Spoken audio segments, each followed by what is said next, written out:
Irailaren 20, 21 eta 22an zehar sendabelar tailer interesgarria eskaini da Xoxokako kulturgunean. Gabriel Vázquez izan da proposamen honen irakaslea. Berarekin guztira 8 bizilagunek parte hartu dute, guztiak emakumeak.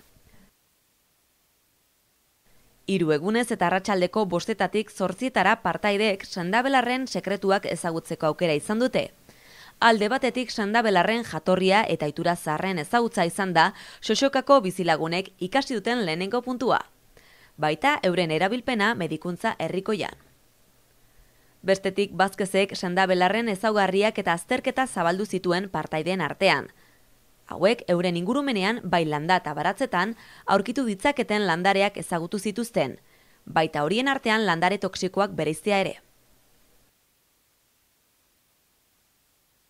Zentzu honetan bizilagunek belar, olio, alkohola eta argizariarekin ukenduak egitea ikasi zuten.